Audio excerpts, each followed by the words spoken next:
ବର୍ଷ 1937 ମସିହାରେ ହୋଇଥିବା ବଡ଼ ବନ୍ୟାକୁ ଦେଖି ଇଞ୍ଜିନିୟର ଏମ୍ ବିଶ୍ବେଶ୍ୱରାୟ ଚିନ୍ତା କରିଥିଲେ ମହାନଦୀରେ ଏକ ଡ୍ୟାମ୍ ତିଆରି କରିବା ପାଇଁ ଚିନ୍ତା କରିଥିଲେ। ମହାନଦୀରେ ପ୍ରତିବର୍ଷ ହେଉଥିବା ବଡ଼ ବନ୍ୟାକୁ ରୋକିବା ପାଇଁ ଏମିତି ଚିନ୍ତାଧାରା କରିଥିଲେ। ଜାଣି ରଖନ୍ତୁ, ଯେତେବେଳେ ଅଧିକ ଦିନ ଧରି ବର୍ଷା ହୋଇଥାଏ ତେବେ ମହାନଦୀରେ ବଡ଼ ବଡ଼ ବନ୍ୟା ସୃଷ୍ଟି ହୋଇଥାଏ, ଯାହାକି ଆଖପାଖରେ ରହିଥିବା ଲୋକମାନଙ୍କୁ ବହୁତ ଅସୁବିଧାର ସମ୍ମୁଖୀନ ହେବାକୁ ପଡ଼ିଥାଏ।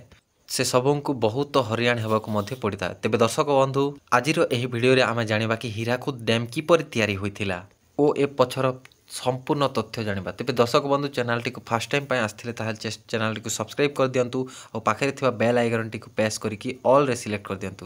ଯେତେବେଳେ ମଧ୍ୟ ମୁଁ ନୂତନ ଭିଡ଼ିଓ ଅପଲୋଡ଼ କରିବି ଆପଣମାନଙ୍କ ପାଖକୁ ସର୍ବପ୍ରଥମେ ନୋଟିଫିକେସନଟି ପହଞ୍ଚି ପାରିବ। ଏମ୍ ବିଶ୍ବେଶ୍ୱରାୟ ପ୍ରଥମେ ପ୍ରସ୍ତାବ ରଖିଥିଲେ କି ମହାନଦୀରେ ଡ୍ୟାମ୍ ତିଆରି ହେବ ବୋଲି। 1945 ମସିହାରେ ଯେତେବେଳେ ବି.ଆର୍. ଆମ୍ବେଦକର ଚେୟାରମ୍ୟାନ୍ ଥିଲେ, ସେ କି ମହାନଦୀରେ ହୀରାକୁଦ ଡ୍ୟାମ୍ ନିର୍ମାଣ ହୋଇପାରିବ କି ନାହିଁ ବୋଲି ରିସର୍ଚ୍ଚ ପଠାଇଥିଲେ। ଯଦି ବି ଡ୍ୟାମ୍ ହେବ ଓ କ'ଣ ଫାଇଦା ହେବ ଲୋକମାନଙ୍କର, ତାହା ଉପରେ ଜୋର ଦେଇକି ରିସର୍ଚ୍ଚ କରିଥିଲେ।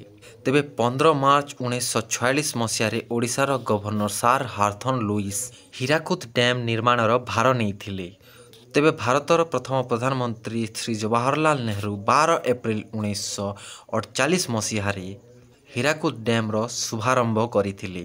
ଡ୍ୟାମ୍ର ସାଉଣ୍ଡ ଏବଂ ଟେକ୍ନିକାଲ ଚେକ୍ ପାଇଁ ଏକ ମଜିନ୍ଦର କମିଟି ହୀରାକୁଦ ଡ୍ୟାମ୍ରେ ଆପଏଣ୍ଟମେଣ୍ଟ କରାଯାଇଥିଲା। ମୁଖ୍ୟ ବନ୍ଦର ଲମ୍ବା 4.8 କିଲୋମିଟର, ଦୁଇ ପାହାଡ଼ ମଝିରେ ତାହାକୁ ଲଗାଇ ଏହା ତିଆରି କରାଯାଇଛି। ତେବେ 4.8 କିଲୋମିଟର କହିଲେ ବି ବହୁତ ବଡ଼ ଅଟେ।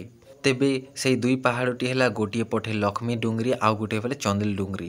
ଓଡ଼ିଶାର ସମ୍ବଲପୁର ସହରଠାରୁ ମାତ୍ର 15 କିଲୋମିଟର ଦୂରରେ ରହିଛି ହୀରାକୁଦ ଡ୍ୟାମ୍। ହୀରାକୁଦ ଡ୍ୟାମ୍ ଏସିଆର ଲମ୍ବା ଡ୍ୟାମ୍ ନାମରେ ମଧ୍ୟ ପରିଚିତ। ତେବେ ଏହା ହେଉଛି ଓଡ଼ିଶାର ବୃହତ୍ତମ ଡ୍ୟାମ୍।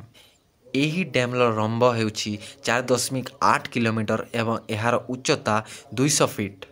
ତେବେ ଯେତେବେଳେ ଯଦି ଆପଣ ଏହାକୁ ପାଖରୁ ଦେଖିବା ପାଇଁ ଯିବେ, ଏହା ବହୁତ ବଡ଼ ଅଟେ। ତେବେ ଏହି ଡ୍ୟାମ୍ରେ ସମୁଦାୟ 98ଟି ଗେଟ୍ ଅଛି, 64ଟି ସୁଇଚ୍ ଗେଟ୍ ଏବଂ 34ଟି ଷ୍ଟେଟ୍ ଗେଟ୍।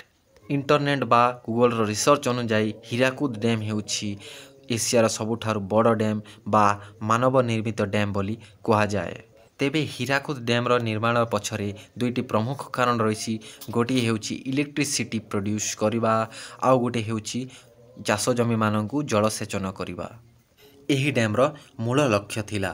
ଡ୍ୟାମ୍ର ଜଳସେଚନରୁ 1,59,106 ହେକ୍ଟର୍ସ ଖରିଫ ଫସଲ କରାହେଉଥାଏ ଏବଂ 1,08,385 ହେକ୍ଟର୍ସ ରବି ଫସଲ କରାହେଉଥାଏ। ହୀରାକୁଦ ଡ୍ୟାମ୍ ନ ହେଉ ବୋଲି 30,000ରୁ ଅଧିକ କୃଷକ ଷ୍ଟ୍ରାଇକ୍ କରିଥିଲେ।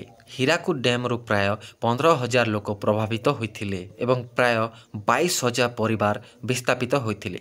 1956 ମସିହା ଠାରୁ ଲୋକମାନଙ୍କୁ କ୍ଷତିପୂରଣ ନ ଦେଇ ବହୁତ ଲୋକଙ୍କୁ ସେଠାରୁ ସ୍ଥାନାନ୍ତରିତ କରାଯାଇଥିଲା। ହୀରାକୁଦ ଡ୍ୟାମ୍ ତିଆରି ହେବା ପାଇଁ ସେ ସମୟରେ 92.80 କୋଟି ଟଙ୍କା ଖର୍ଚ୍ଚ ହୋଇଥିଲା ଏବଂ 1956ରେ ଡ୍ୟାମ୍ କମ୍ପ୍ଲିଟ୍ ହୋଇଥିଲା।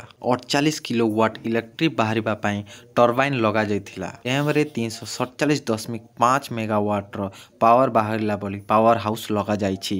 ହୀରାକୁଦ ଡ୍ୟାମ୍ର ପାଣି ଯୋଗୁଁ ବହୁତ ଗୁଡ଼ିଏ ମନ୍ଦିର ବୁଡ଼ି ଯାଇଥିଲା। ଏହି ମନ୍ଦିର ଗୁଡ଼ିକ ଗ୍ରୀଷ୍ମ ଋତୁରେ ଦେଖାଯାଇଥାଏ। ଏହି ଡ୍ୟାମ୍ରେ ଦୁଇଟି ଅବଜରଭେସନ୍ ଟାୱାର ରହିଛି, ଗୋଟିଏ ହେଉଛି ନେହେରୁ ମିନାର ଆଉ ଗୋଟିଏ ହେଉଛି ଗାନ୍ଧୀ ମିନାର।